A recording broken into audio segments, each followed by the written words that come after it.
Let's really step into this now. Forget shortcuts. Forget summary. Let's sink deep into the chaos that surrounds Anthony Weaver's future, because what's happening here isn't a matter of maybe. It's a pressure cooker environment with multiple, tangled paths all fighting for space, and each of them leads to a different kind of storm. There are no numbered scenarios, because Weaver isn't living in chapters. He's in a maze where any wrong turn costs him everything. And yet, if he hits the right corridor, it might just open a door no one thought would exist this time last year. Now let's imagine one of those winding paths. This is the one where the defense shows up to 2025 with the hunger no one expected. The plan clicks. The rush gets home. That front is bullying offensive lines, stuffing runs, forcing quarterbacks to bail out of the pocket before routes even have a chance to develop. Linebackers, aggressive, smart, communicating. Corners, not elite, not lockdown, but holding up. Enough to make the system work. Safeties keep things in check. It's not perfect, but it doesn't need to be. It's dangerous. It's efficient. And suddenly, Miami's defense starts winning games. Not holding leads. Not playing support. Actually winning games. And that changes everything. The league starts watching. Opposing coaches start circling Miami tape like it's homework. The media, they wake up. Podcasts drop Weaver's name next to words like head coach potential. It's not hype, it's earned attention, because a defense that wasn't supposed to work starts dominating. And if that happens, if Weaver puts a scar on the league with a patchwork unit, he doesn't wait until January for job interviews. Calls come early. Quiet feelers from front offices, preemptive conversations, the kind of back-channel respect that builds before a season even ends.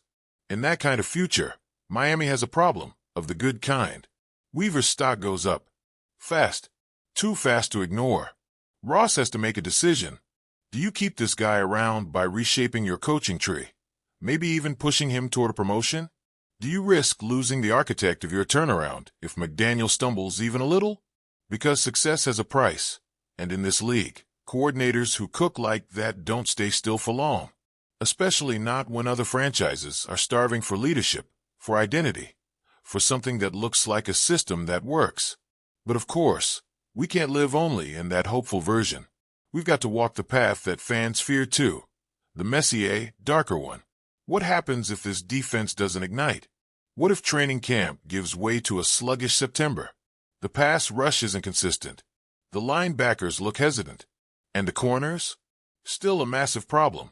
Missed assignments, blown coverages, receivers running free with space to stretch. It's not a disaster in every game, but there's no rhythm, no cohesion. The defense keeps giving up those long third-down conversions, those back-breaking plays after solid drives. There's effort, but no bite. And that right there, that in-between, is the danger zone. Not terrible, not redeeming, just there, average. The kind of defense that doesn't make headlines, doesn't make noise, and definitely doesn't inspire a franchise to hold on. That version of a season, that's where Weaver becomes invisible. Not blamed, not praised, just left behind. When the season ends, whether Miami finishes 10-7 or 7-10, the staff will get a hard look. And if McDaniel is out, Weaver goes with him. And if McDaniel stays, it doesn't mean Weaver does. Because average doesn't protect you. Average isn't a resume booster.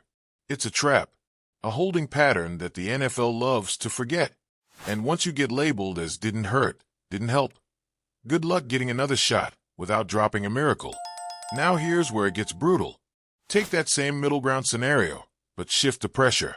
Instead of a defense that's simply average, imagine one that crumbles in chunks.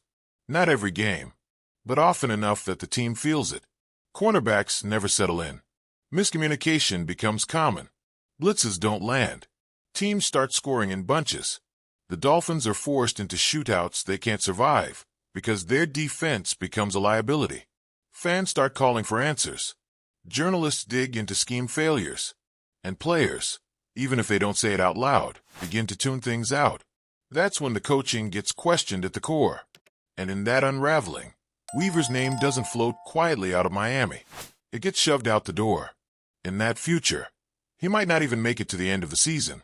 depending on how bad things get, depending on how much noise starts circulating, Ross could decide to blow things up early. And once again, it has nothing to do with whether or not Weaver is truly at fault. The optics drive the decisions. Public pressure leads the conversation. And a team that collapses defensively will not carry the same DC into the next year, no matter the reasons.